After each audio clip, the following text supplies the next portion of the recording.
Bueno, buenos días de nuevo, buenas tardes. Ya vimos en la primera clase enzimas, en la segunda vieron vectores. Hoy vamos a ver lo que son los métodos de análisis de ácidos nucleicos. Algunos de los conceptos probablemente ya se los acuerden de biología celular, otros son más nuevos y en todo caso en general son más detallados. Bien, los métodos de preparación de ADN difieren de acuerdo a qué es lo que hace, no solo de ADN, de ácidos nucleicos, difieren de acuerdo a qué tipo de ácido nucleico es el que nosotros queremos preparar. Genómico de eucariotas o de procariotas, el plasmídico, la preparación de ARN, que es distinta. Vamos a ver también cómo se cuantifican los ácidos nucleicos y cómo se analizan. La cuantificación más correcta es aquella que se hace por espectrofotometría. Perdón. El ADN, ustedes saben que absorbe a 260, o sea, en el visible no tiene ningún color. La absorbancia a 260 se debe a la deslocalización de los electrones de las bases nitrogenadas. Por lo tanto, cuando el ADN está como doble hebra, las bases nitrogenadas están hacia el centro de la molécula, la estructura eh, que tiene más natural, y tiene un tipo de absorbancia con un coeficiente de extinción dado que varía según sea ADN, por supuesto, doble hebra o simple hebra.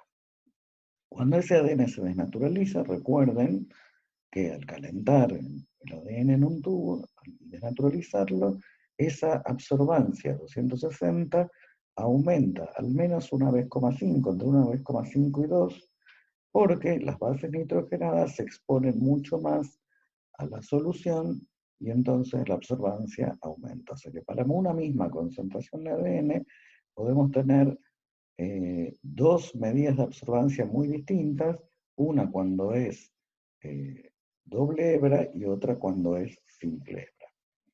Esta medida se hace en un espectrofotómetro que no puede ser cualquiera, sino que tiene que tener una lámpara de luz ultravioleta.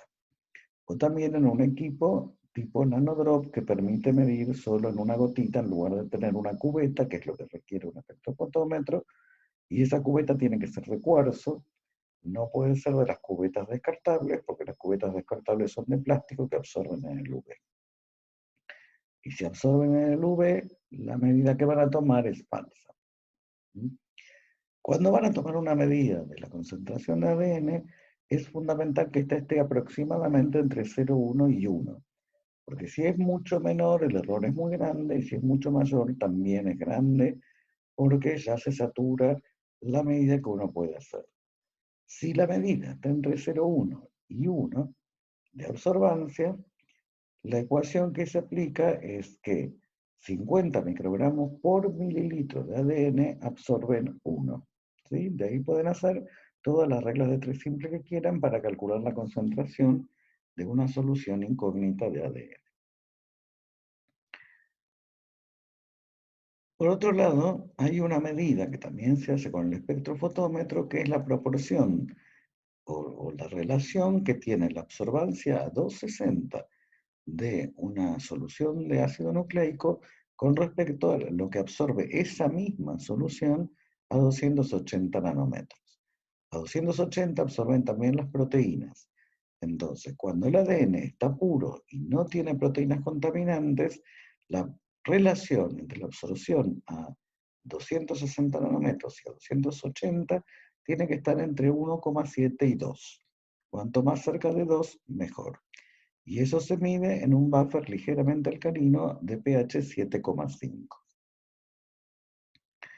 Bien, ¿cómo podemos analizar el ADN? En general por la separación electroforética, que se puede hacer en geles de poliacrylamida o en geles de agarosa. ¿Cuándo se usa uno y cuándo se usa otro? El gel de agarosa es mucho más práctico, es mucho más rápido de armar y es mucho más fácil de visualizar. Y sobre todo la agarosa no es tóxica, no es un reactivo tóxico y es lo que se usa habitualmente en el laboratorio cuando se realizan mini preps o cortes o ADN genómico. La limitante de los geles de agarose es que tiene baja resolución, o sea, no pueden eh, diferenciar entre dos bandas que tengan un peso molecular o un tamaño molecular muy similar. O sea, si algo, en general, los geles de agarosa varían en su concentración de agarosa para poder separar moléculas entre, acá dice 200, yo diría entre 200 o 150 y 10.000 pares de bases. Cuanto más grandes sean las moléculas que queremos analizar, más diluida tiene que ser la garosa, que la garosa puede variar entre un 0,6% y un 2%. Si voy a analizar moléculas muy grandes de 10.000 pares de bases, voy a usar 0,6-0,7%. Si voy a analizar moléculas muy pequeñas de 500, 600 pares de bases, voy a usar 1,5-1,8%. En todos los casos la resolución es baja, pero es una técnica que nos permite analizar muy bien las moléculas de ADN y sirve para muchísimos usos diferentes. Los geles de acrilamida tienen muchísima más resolución y separan fragmentos menores de 500 pares de bases con mucha precisión en el tamaño. Pero bueno, son verticales, son más complicados de armar y la acrilamida es un reactivo neurotóxico, por lo tanto, no como cuando está como poli. Es tóxico cuando está como acrilamida, o sea, antes de polimerizarse con PMSF y TEMED. Pero uno trata de manipularla menos que a la garosa, que es más simple. En ambos casos no se usan pipetas de boca, se usa una propipeta o pipetas automáticas para determinados reactivos que hay que agregarles. Bien, vamos a la marcación de sondas, que es otro de los temas que tenemos que tocar en esta clase. Primero, ¿para qué se usan las sondas? Las ondas marcadas, que pueden ser tanto de ADN o como de ARN, se usan para identificar secuencias complementarias mediante hibridización. En realidad es el método más confiable, diría ese adjetivo, confiable, para identificar si, por ejemplo, una colonia bacteriana o una molécula de ADN que corrió en un gel es exactamente lo que nosotros queremos o contiene exactamente la secuencia que nosotros queremos. Ahora, la marcación puede ser interna, externa y puede ser a su vez radioactiva o no radioactiva. Últimamente se tiende a usar menos los métodos radioactivos, obviamente por su peligrosidad, pero ninguno de los métodos colorimétricos o quimioluminiscentes que se han desarrollado llegan a la sensibilidad de los métodos radioactivos. Vuelvo a que, ¿para qué se usan las ondas? Las ondas se usan en lo que vamos a ver que son las civilizaciones de tipo Southern, las civilizaciones de tipo Northern, y también para civilizaciones en colonia y para sondeo o screening o búsqueda dentro de bibliotecas genómicas o de cDNA. O sea, cuando uno busca en una mezcla de clones uno en específico, lo mejor es usar una sonda que va a hibridizar en forma perfecta con una secuencia que está en la muestra problema. Bien, o sea, serían hibridizaciones moleculares. Una cosa muy importante es que la sonda, al momento de ser utilizada, tiene que estar como simple cadena, porque si no, nunca se va a hibridar a la muestra a la cual queremos que se hibride. ¿Sí? Uno prepara un ADN doble cadena, pero lo tiene que deshibridar y usarlo como simple cadena para poder usarlo como sonda. Para que esté como simple cadena, en la técnica de tipo Southern, el gel se trata con ácido clorhídrico primero, que es para desnaturalizar el ADN, y también para fragmentarlo un poco para que pueda migrar por capilaridad hacia la membrana donde se va a realizar esta técnica. También se neutraliza después con hidróxido de sodio para el momento de la transferencia. En el Northern es para analizar RN, si se acuerdan de biología celular, y no se hace tratamiento porque destruiría totalmente el ARN. El ARN es mucho más sensible a este tipo de tratamientos, y solo se mantiene el RN sin estructura secundaria. O sea, no se le puede poner ni ácido clorhídrico ni hidróxido de sodio. Siempre recuerden que la preparación de RN es mucho más sensible que la preparación de ADN a cualquier tratamiento. Las técnicas más utilizadas para marcación de sondas son traslación de la hebra, o en inglés Nick Translation, el Random Priming Extension, que es la extensión con oligonucleótidos de secuencia al azar, y los oligonucleótidos como sondas. Siempre se usa un nucleótido marcado, ya sea un deoxi-NTP o un ribo-NTP. Cuando se usan, estos son los más usados, por ejemplo, un deoxi-NTP marcado en su fósforo alfa con un fósforo 32. El fósforo 32 es un isótopo radioactivo del fósforo 31, que es el isótopo normal. ¿Por qué el fosfato alfa? ¿Por qué no otro? Recuerden que cuando se sintetiza el ADN, cuando una polimerasa sintetiza el ADN, el único fosfato que queda dentro de la molécula es el alfa. Tanto el beta como el gamma se desprenden como pirofosfato en la reacción de polimerización. El fósforo 32 tiene una radiación beta fuerte. También se puede marcar con azufre 35, que tiene radiación beta débil. El isótopo normal, el azufre, es 32, el 35 es radioactivo, pero tiene una radiación más débil que el fósforo 32, pero una vida media más larga. Se usa también, pero muy poco, yodo 125, o también DUTP marcado con biotina o con dioxigenina. O sea, perdón, porque no les expliqué, biotina o dioxigenina son justamente los métodos no radioactivos. Son ligandos que están unidos a los deoxinucleótidos o a los nucleótidos y que después tienen una forma de visualizarse a través de un anticuerpo con una reacción enzimática, en general eso, y después con una visualización visible o fluorescente o quimioluminiscente. En el caso de los radioactivos, siempre hay que terminar exponiendo una placa radiográfica que intensifique la señal y se pueda visualizar igual que como ven una radiografía normal. La sonda puede ser radioactiva o no radioactiva, como les vengo diciendo, pero debe tener alta actividad específica. ¿Cómo se determina la actividad específica? Es el total de cuentas incorporado o el total de ligando incorporado por la masa de ácido nucleico usado. O sea, si yo tengo mucha marca, pero tengo mucha masa de ADN, la radioactividad específica va a ser muy baja. O sea, el concepto es el mismo que el de la actividad enzimática, por ejemplo. O sea, una cosa es tener muchas unidades de una enzima y otra cosa es tener esas muchas unidades por microgramo o miligramo de enzima.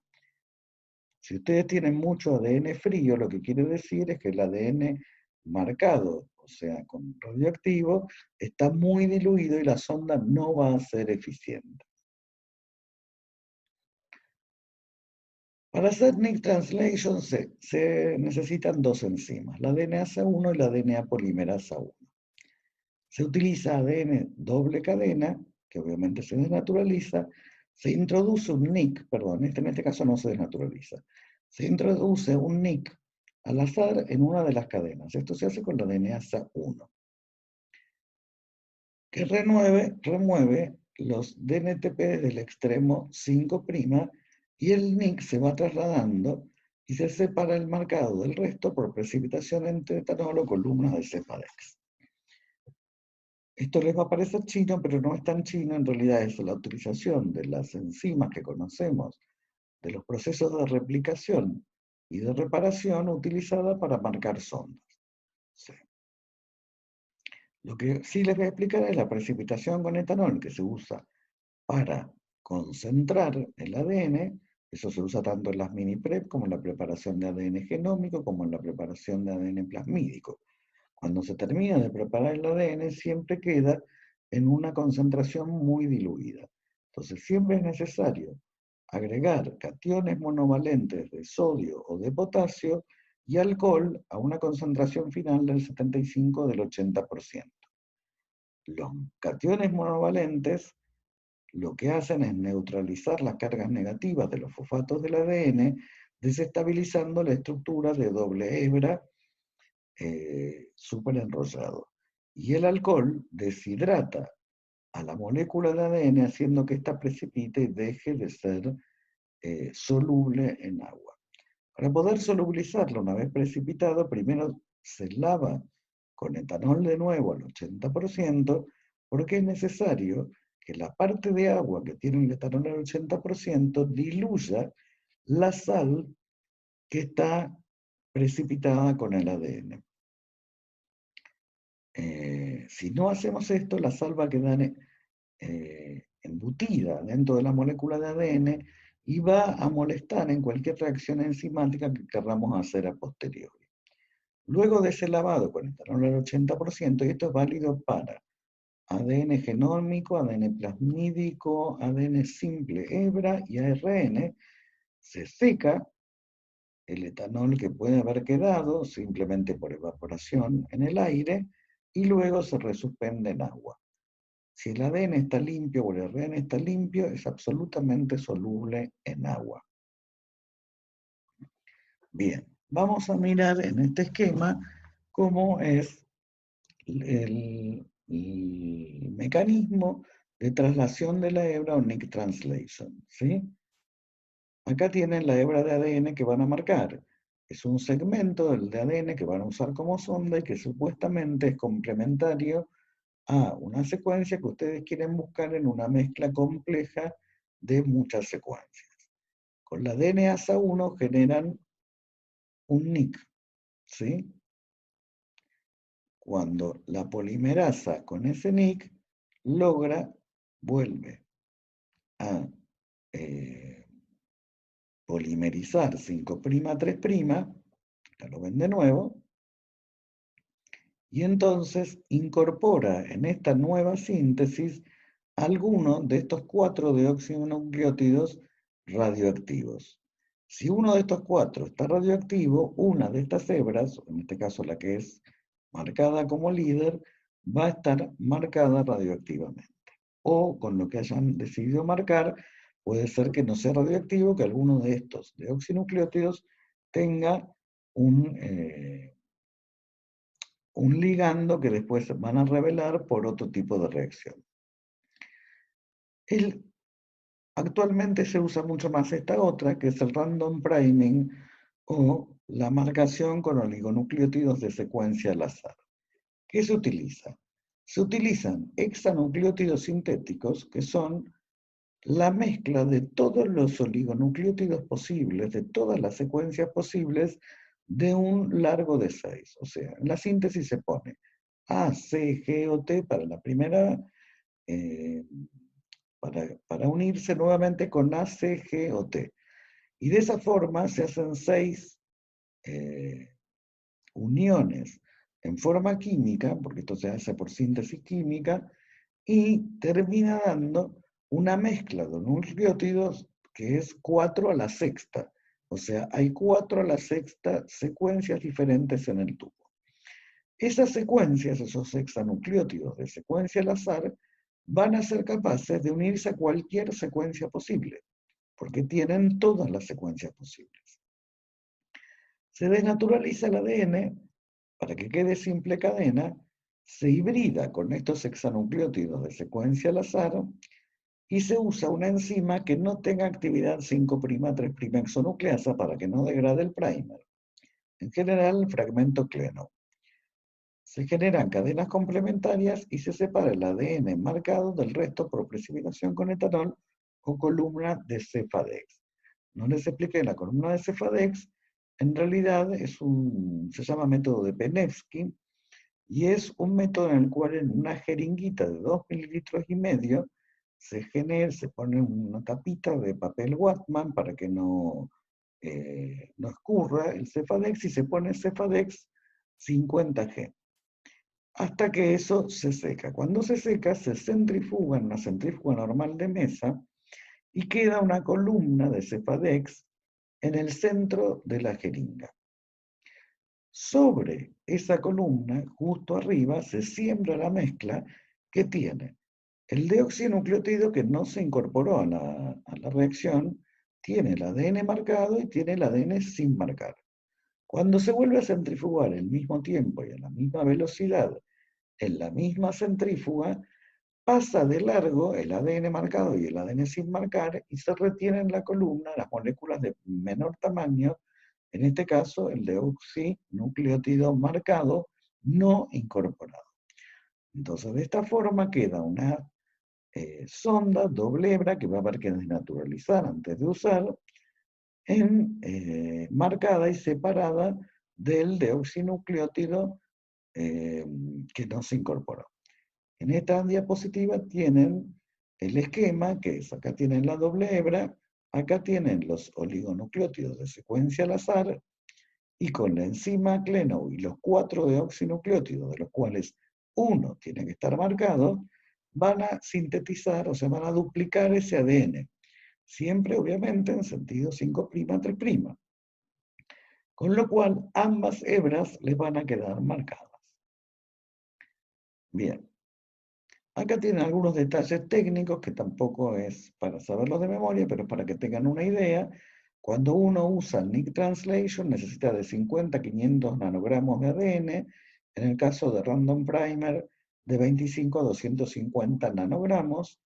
La actividad específica necesaria, la que se obtiene, perdón, de este tipo de marcación es de 5 por 10 a la 8 dpm, o sea, desintegraciones por minuto por microgramo, y en este caso 1 por 10 a la 9 desintegraciones por microgramo por, desintegraciones por minuto por microgramo. El largo de fragmento marcado ideal es entre 200 y 500, y en el caso del random priming de 200 a 2000. Es lo que se utiliza para marcar la sonda. Se usa aproximadamente 1 microgramo, ¿sí? Y después van a tener algunos problemas de cómo calcular cuánta marca les queda en una sonda. Cuando les dije al principio de las distintas técnicas de marcación, les dije de la marcación externa y la interna. Hasta ahora les hablé de la interna, o sea, la molécula se está sintetizando en forma radioactiva, la sonda entera va a ser radioactiva. La externa se llama aquella que se puede hacer con la polinucleotidoquinasa o con la transferasa terminal. La polinucleotidoquinasa, como su nombre lo indica, lo que hace es fosforilar, ¿sí?, en el extremo 5', y para eso se utiliza gamma ATP. ¿Por qué? Y no deoxi-ATP. Lo que se usa es el sustrato de la quinasa, que es el ATP, y el fosfato que se transfiere cuando una quinasa fosforila algo es el gamma. Antes usábamos el alfa porque íbamos a sintetizar la molécula de ADN y la molécula se sintetiza con deoxinucleótidos marcados. La transferasa terminal marca con fósforo 32, pero en el extremo 3', porque lo que hace es sintetizar, y utiliza también ATP, pero alfa. También se puede hacer en ambos casos no radioactivo. Entonces, vamos a ver la quinasa. Acá tenemos la polinucleotidoquinasa que con ATP le agrega un fosfato 5', un fosfato en el extremo 5'. Acá tienen la polinucleotidoquinasa, lo que se desprende, obviamente, es ADP. ¿Qué problema tiene este tipo de marcación? Se utiliza mucho cuando se marcan oligonucleótidos, pero no se usa tanto porque le agrega una sola marca por molécula de ADN, mientras que cuando hacíamos la polimerización teníamos muchas moléculas, o sea, muchos nucleótidos incorporados marcados. Por lo tanto, era más fácil obtener una sonda de alta radioactividad específica. En el caso de la polinucleotidoquinasa, lo máximo que podemos poner es un fosfato en el extremo 5' de una molécula. Con la terminal transferasa, ¿sí?, lo que hace esta enzima es agregar nucleótidos en el 3', ¿sí?, un único nucleótido marcado, y elonga como simple cadena ese extremo 3' terminal, ¿sí? Entonces acá sí podemos incorporar varias marcas, ¿sí?, en cada una de las dos cadenas. Igual es una enzima bastante complicada la transferasa terminal, y uno trata de evitar usarla. Cuando no hay otro método se usa esto. Acá tienen el tipo de reacción que hace, que es agregar un nucleótido al extremo 3', pero lo logra hacer sin molde. O sea, lo hace con el cebador, pero no necesita un molde. Esta es la característica de la transferasa terminal. Puede elongar una cadena en el mismo sentido que cualquier otra ADN polimerasa, o sea, siempre 5'3, agregando al oxidrilo 3' libre, pero no necesita un molde. O sea, le puede ir agregando un mismo nucleótido o otros, cada uno a sucesión del otro, sin tener molde acá para copiar. Otra forma de marcar una sonda es lo mismo que se utiliza para hacer cDNA, que es la copia de ADN, o sea, la generación de ADN-C a partir de ARN mensajero, ¿sí? Los ARN mensajeros, si repasan un poco las teorías de biología celular, de eucariotas pasan 3 procesos de modificación después de ser sintetizados como ARN primarios en el núcleo. El capping, el splicing y la poliadenilación.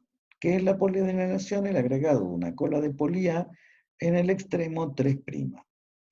Como todos los ARN mensajeros tienen esta cola de poli-A, se les puede poner un oligonucleótido que sea todo de T, y con una transcriptasa reversa, que no es más que un ADN polimerasa RN dependiente, sintetizar la cadena complementaria a la cadena de ARN. Si después se degrada con RNasa H la cadena de ARN que le dio origen, se puede volver a sintetizar la cadena de ADN complementario, o sea, con deoxirribonucleótidos, utilizando una DNA polimerasa, y el RNA va a terminar actuando como cebador.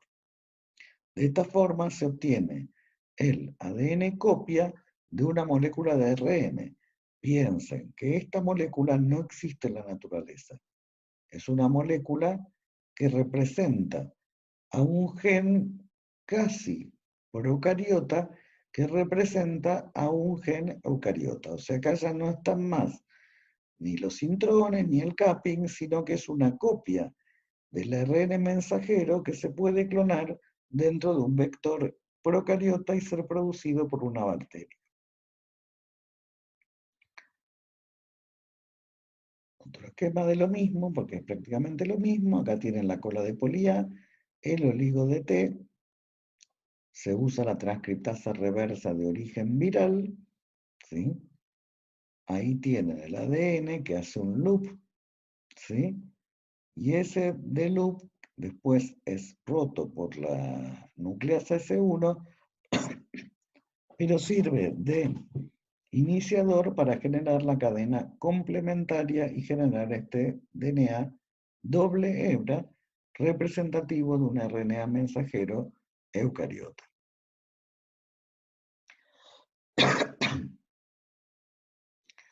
Los oligonucleótidos marcados se usan a veces para realizar screening. Screening quiere decir pantallazo. No tiene una traducción exacta en castellano, es como una búsqueda en una biblioteca, y se puede hacer con distintos tipos de sondas. Una de ellas son los oligonucleótidos, que se pueden marcar o con la terminal transferasa, que es la que les expliqué hace un ratito, que le agrega DNTP en el extremo 3', En ese caso necesitan 20 nanogramos de un oligonucleótido que tenga entre 20 y 30 nucleótidos. Esta es la radioactividad específica que les va a dar, que es un poco más baja, bastante más baja, 2 órdenes de magnitud más baja, que es la que tiene una sonda doble hebra, y se intenta no utilizar, pero hay que utilizarlo cuando uno no tiene otra información que una secuencia muy cortita como es la de un oligonucleótido.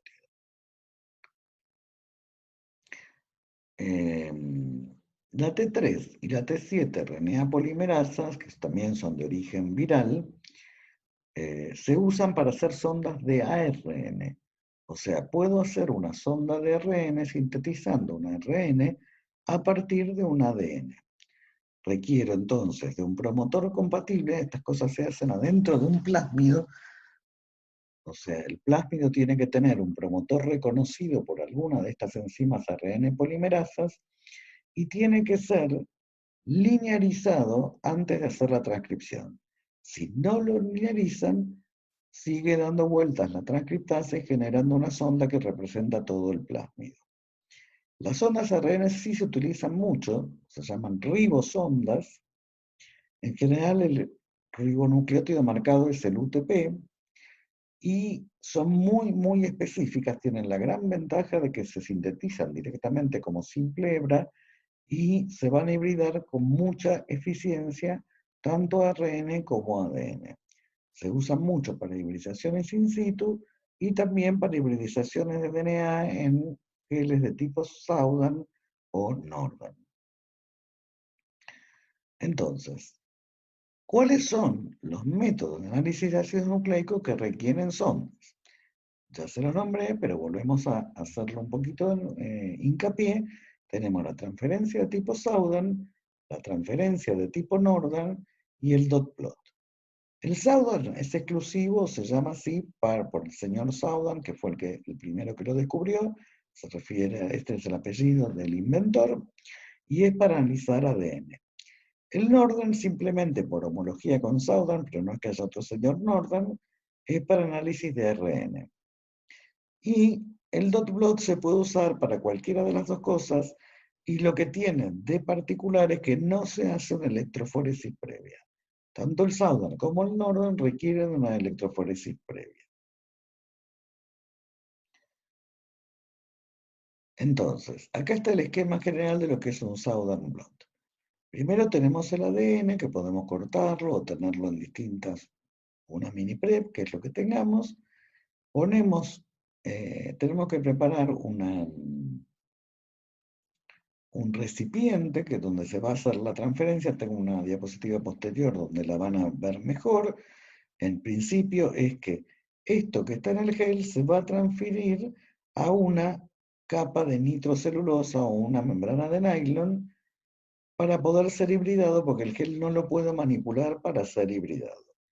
Esto que está en la membrana de nylon o de nitrocelulosa es lo que se hibrida en solución, y esta es la radiografía que después de hibridar con la sonda, va a reconocer una banda dentro de varias bandas que tengo de ADN. O sea, una cosa es lo que veo como ADN, por ejemplo, con radiación ultravioleta, y otra cosa es lo que veo en la radiografía, que es el único que hibrida con la sonda que estoy utilizando. O sea, lo que estoy haciendo con el Southern blot es identificar fragmentos específicos de una mezcla de fragmentos que puedo tener en este gen. Acá lo tenemos un poco mejor diseñado o ilustrado. Lo que se hace es poner un soporte, en ese soporte se pone un líquido, adentro del líquido hay otro soporte donde va el gel, arriba del gel y totalmente pegado, ¿ven? Como ven acá, va la membrana nitrocelulosa, que no es verde, acá está dibujada, pero es blanca, en realidad es como un papel, solo que sale unas 1000 veces más caro que el papel, y arriba de la membrana nitrocelulosa va una pila de servilletas muy grande, y arriba de esta pila va una pesa. Esto es para que esto transfiera por capilaridad. ¿Qué es lo que sucede? el líquido monta, porque pesca acá no está bien dibujado, pero hay unos papeles de Wattman que tocan el líquido de la cubeta. Ese líquido atraviesa el gel arrastrando por capilaridad al ADN hacia la membrana de nitrocelulosa de nylon. La pesa y las servilletas ayudan a la capilaridad, o sea que el ADN con el líquido vayan subiendo. ¿Sí? Cuando termina esto, que en general lleva por lo menos una noche entera, se desarma lentamente todo y nos quedamos con solo la membrana de nylon o de nitrocelulosa, que es lo que se va a hibridar con una sonda. Acá lo ponen en una bolsita, es uno de los métodos de hibridación, ponerlo en una bolsa sellada con la sonda. Este proceso en general tarda también una noche completa y después requiere de muchos lavados para sacar toda aquella sonda que no se pegó y que está inespecíficamente pegada a la membrana. Para después de todos esos lavados, someter esta membrana de nitrocelulosa o nylon a una placa radiográfica dentro de un cassette de radiografías idéntico al que usan para hacer una radiografía de muelas o de pulmones, y después se revela con un método radiográfico para ver algunas bandas que son las que reconoció la sonda que se puso en esta etapa. En el Northern Blot, el esquema este es muy similar, o sea, tienen el soporte adentro de la cubeta tiene un líquido, sobre el soporte se pone un papel absorbente, después va el gel, después va la membrana, después va el papel de filtro, después van todas las servilletas, después va un soporte, después va la pesa. ¿Sí? La gran diferencia con el Saudan es que va en este líquido. En el Saudan se puede poner hasta hidróxido de sodio 0,6 normal, mientras que el Northern se destruiría todo el ARN y acaba un buffer particular. Después de eso, ¿cuáles son los pasos? Tanto para el Southern Blot como para el Northern Blot, como para el Dot Blot, como para la hibridización de colonias, lo que estamos haciendo con esto es inmovilizar el ADN en un soporte sólido, que en este caso es la membrana de nylon o la membrana de nitrocelulosa. Una vez que eso está inmovilizado y fijado, en realidad se fija con radiación UV para que no se despegue. Cuando se usa nylon no hace falta, porque el nylon realmente lo absorbe, la nitrocelulosa hay que tener más cuidado. Se prehibridiza, eso quiere decir que se pone con una mezcla que va a llenar todos los espacios donde no hay ARN o donde no hay ADN. Eso es para que cuando pongamos la sonda después, que a su vez es ADN, no se pegue en esos espacios vacíos. Esa sonda, esa solución de prehibridización, aparte de tener buffer y otros componentes, lo que tiene es proteína, general albúmina, que se va a pegar a toda superficie que no esté ocupada por el ADN. De esa forma nos aseguramos que cuando pongamos la sonda no se pegue ahí. También se usa muchas veces DNA de esperma de salmón o DNA genómico de Escherichia coli, pero algunas veces no se puede usar porque si lo que voy a hibridizar tiene alguna secuencia semejante en el salmón, se va a hibridizar también y no va a ser una buena solución de prehibridización. Después de la prehibridización va en la sonda marcada, con esto se hibrida toda la noche, y después se hacen muchísimos lavados astringentes para que desprender toda la sonda que no se haya pegado. Después de eso viene la etapa de detección, que es lo que les dije, la exposición de esta membrana de nylon con una placa radiográfica que al revelarse se ve de esta forma, que no tiene por qué ser muy parecida a lo que se vio en el gel, porque esto solamente reconoce las bandas específicas. El Northern Blot es una técnica utilizada sobre todo para estudiar expresión génica en distintas muestras. En un gel de agarosa se pueden sembrar muestras de distintos tipos y hibridizar con una misma sonda. Por ejemplo, si quiero saber si un gen A se expresa en hígado de temprano tardío, maduro o enfermo, preparo muestras de ARN de cada uno de esos 4 estadios del tejido, las siembro, las hibridizo con una única sonda y veo cuál de esos tejidos es donde tengo hibridización. No es un método cuantitativo, es un método analítico, se lo podría llamar casi semi-cuantitativo porque la intensidad de la banda dentro de un rango es proporcional a la cantidad de ARN que estoy buscando.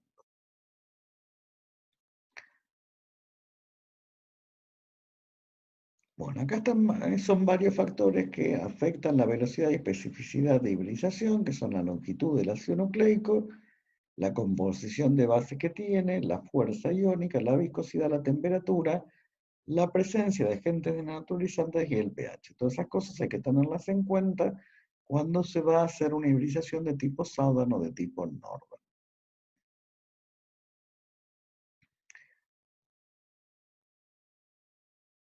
Bueno, esto es justamente lo que les decía de la especificidad que tienen las hibridizaciones moleculares. O sea, las reacciones de hibridización con sondas son tan sensibles y selectivas que pueden usarse para detectar secuencias complementarias cuya concentración sea incluso de una sola molécula por célula. Es muy rigurosa bajo condiciones astringentes, pero también se puede hacer menos rigurosa si se bajan las condiciones de astringencia. O sea, una condición astringente, por ejemplo, es 65 grados con una solución desnaturalizante, y si yo no estoy muy segura que esa sonda va a dar exactamente, por ejemplo, con la sonda que busco, porque, por ejemplo, tengo una sonda que representa un gen de otro organismo que creo que es muy similar, pero no es idéntica, voy a bajar un poquito la astringencia. Bajar la astringencia quiere decir bajar un poquito la temperatura de hibridización. Bien,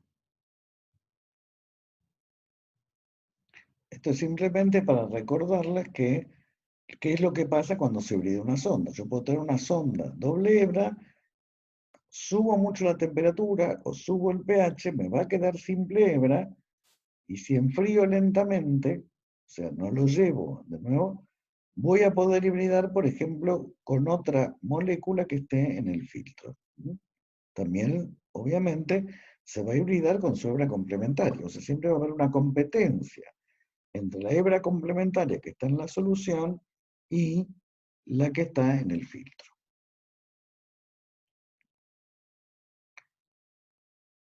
Esto es un esquema de cuando se usa un ligando en lugar de un radioactivo. ¿Sí?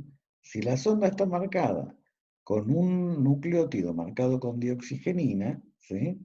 Voy a necesitar un anticuerpo a antidioxigenina que va a estar conjugado con una enzima que se llama fosfatasa alcalina, y esa fosfatasa alcalina, en presencia de NBT y BCIP, me va a dar un producto coloreado. Esto es lo que reemplaza al radioactivo.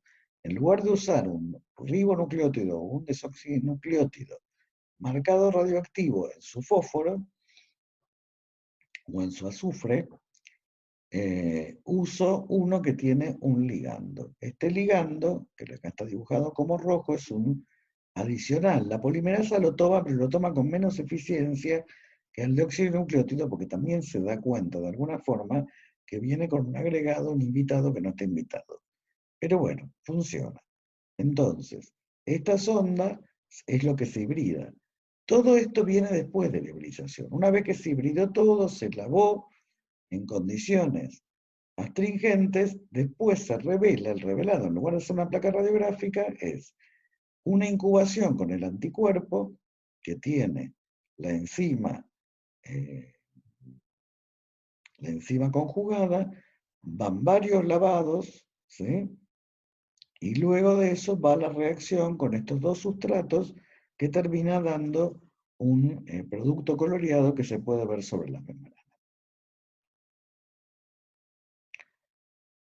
Bueno, acá está un resumen de los usos: detección de secuencias relacionadas, familias de genes, detección de eliminaciones o inserciones grandes causantes de enfermedades, por ejemplo, como la distrofia muscular de Duchenne. Acá están los usos de el Northern Blot, ¿sí?